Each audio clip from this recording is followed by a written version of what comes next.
Hello everybody and welcome to lesson 3 of our TensorFlow series.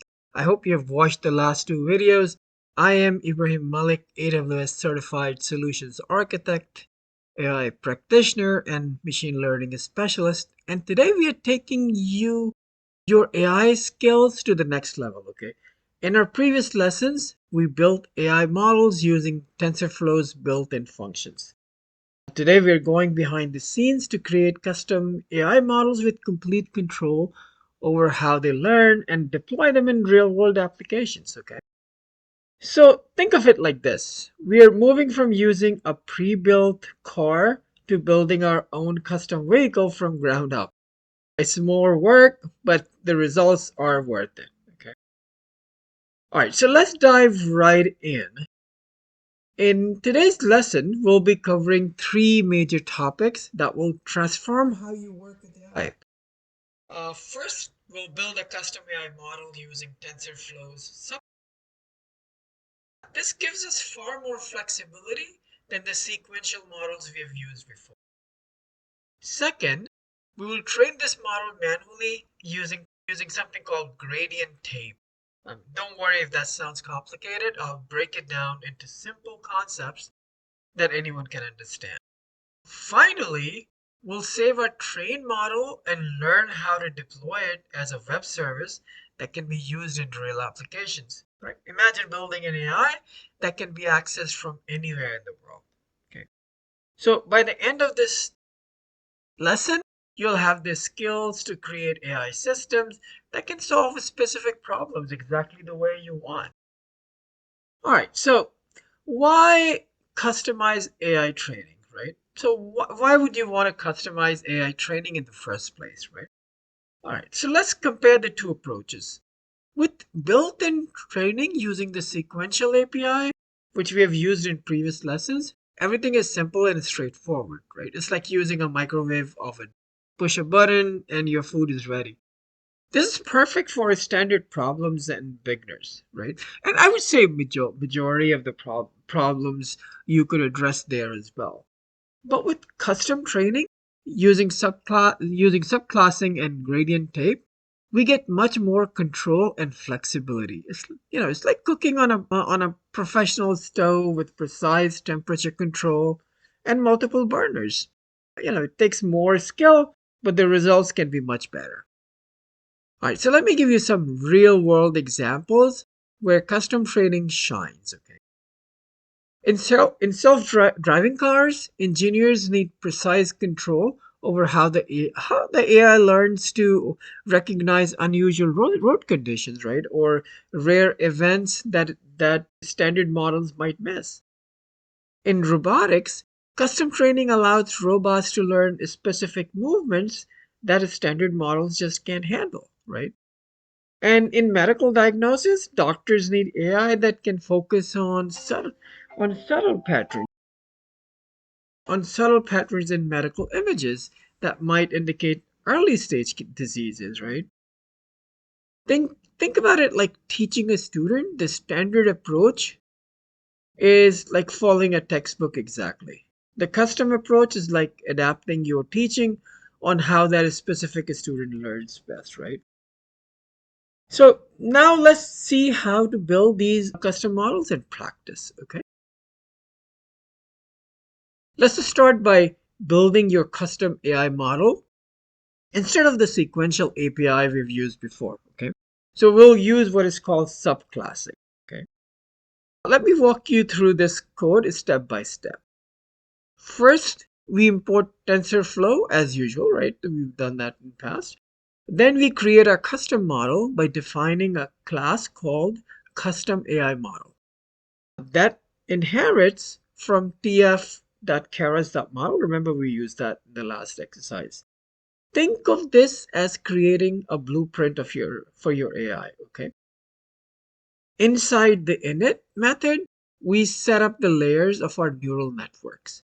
We have two dense layers. The first one with 64 neurons and a ReLU activation function, which helps your model learn more complex patterns, right? The second one with 10 neurons and a softmax activation gives you probability scores across 10 possible categories. Finally, we define the call method, which determines how data flows through our model. Okay. Input data goes through the first dense layer and then through the second layer to produce our final prediction. All right, so why use subclassing instead of sequential API, right? There are two main advantages. First, we get more flexibility in model design. We can create complex architectures with branches, loops, and conditional logic. Things that would be difficult or impossible with sequential models, right? Second, subclassing integrates perfectly with custom training loops, which we'll explore next. Think of it like the difference between buying a pre-built computer versus building your own. Building your own takes more work, but you get exactly what you want. So now let's see how to train this model with a complete control over the learning process. Okay, this is where, things get really interesting. Well, we're going to use something called tf.GradientTape to train our model. Okay, so now let's yeah, I mean, don't let the fancy name intimidate you. Okay, think of gradient tape like a fitness tracker that monitors exactly how your AI is performing and suggests precise movements. Okay, so let's break down this code. Okay, first we define our loss function and optimizer. The loss function measures how long our model predictions are, and the optimizer determines how we'll adjust the model to improve, right?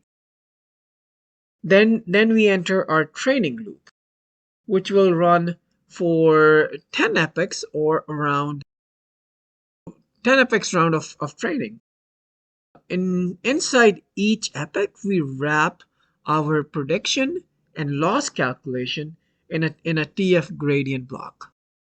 This records the operation so we can calculate gradients later, okay? After calculating the predictions and loss, we use the tape to compute gradients. And these gradients tell us exactly how to adjust each parameter in our model to reduce error. Finally, we apply these gradients using our optimizer and print the epoch number and lose value to track our progress. Let me explain how this works with an analogy, okay? Imagine you're trying to find the lowest point in a valley with blindfold, and while you're blindfolded. I mean, this loss function tells you your current height, how wrong you are, and and the gradients are like feeling which way the ground slopes. The optimizer decides how big of a step to take downhill. All right, with each epoch, you take another step downhill, getting closer to the lowest point, which represents the best model. Okay.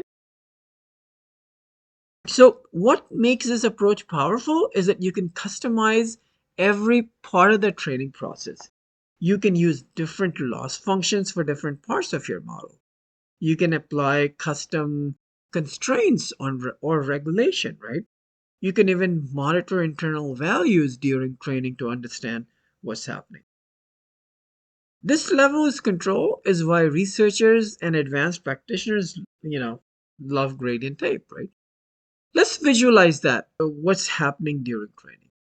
The first few epochs, your model is learning the basic patterns, like a child learning to identify shapes.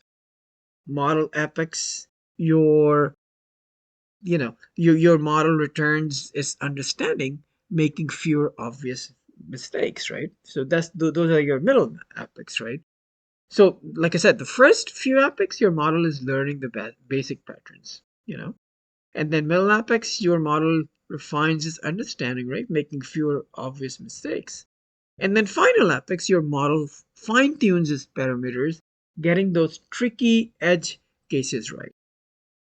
As you watch the loss decrease with each epoch, you are literally watching your AI AI get smarter in real time. Okay, moving on. Now that we have train our custom AI model, we need to save it. After all, we don't want to retrain the model every time we want to use it, right? So saving and loading a model in TensorFlow is surprisingly simple. To save the model, we just call model.save with the file name we want to use, saving it as a custom trained model.h5. The h5 extension is commonly used for TensorFlow models. Okay. To load the model later, we use tf.GradientTape model with the same file name. This recreates our model exactly as it was, with all the trained weights and architecture preserved. Okay. Think of saving a model like taking a snapshot of your AI's brain after it's learned everything. You can use this snapshot anywhere without having to teach the AI all over again. So why is this important, right? There are several key reasons. First, training complex models can take hours, days, or even weeks on powerful hardware. I mean, saving the model means you have to do this once, right? Second, you might want to use your trained model in environments where training isn't possible, like on mobile devices or embedded systems with limited resources. And third, saving models allow you to share your AI with others who can use it without understanding all the details of how it was built or trained, right? This ability to save and load models is what bridges the gap between AI research and practical applications. It is how AI models go from the lab to the real world. Okay. So moving on, deploying the AI model as a web API. Okay. So now comes the really great exciting part. Deploying our AI model as a web service that can be used by applications anywhere in the world. We'll use Flask, a lightweight web framework for Python, to create a simple API that accepts input data and returns predictions from our model. All right, let's walk through this code. First, we import the necessary libraries: Flask for the web service, TensorFlow for loading our model, and NumPy for handling the data. Next, we load our saved model using the same function as we saw earlier. Okay? And then we create a Flask application and define a route called, \predict that accepts post request. This will be the endpoint that clients use to get predictions. Okay. Inside the route function, we extract the JSON data from the request, convert it to a NumPy array, and reshape it for our model. Right. Then generate predictions using our model, and return the predicted class as JSON response. Finally, we start the Flask application, right? If this script is run directly, right? What makes this powerful is that our AI is now accessible over the web. Any application, whether it's a mobile app, website, or another web server, can send data to our API and get predictions back. For example, if we built an image recognition model, right? A mobile app could send an image to the API and get back information about what's in the image. This is how modern API powered applications work behind the scenes, right? They send data to APIs like this and use the prediction models to provide smart features to users. All right. Now let's talk about testing the API model, right? Our AI is deployed as a web API. Let's see how to use it. There are two common ways to test it: using curl from command line or using Python with a request library, right? So the curl with curl command, we send a post request to API with a JSON payload containing the features our model expects. The example here has 20 features, each a floating point number between 0. Alternatively, we can use Python's request library to achieve the same thing, right? We'll define the URL and data and then send a post request and print the response. Either way, we should get back a JSON response like prediction. right? Which means our model with a number like 3, which means our model predicted class 3 for the input. What is happening here is amazing. We're sending raw data to our AI and getting back intelligent predictions in real time. This is how exactly how AI is integrated into applications you use every day. When Netflix recommends a show, it's sending data about you to an AI through an API like this.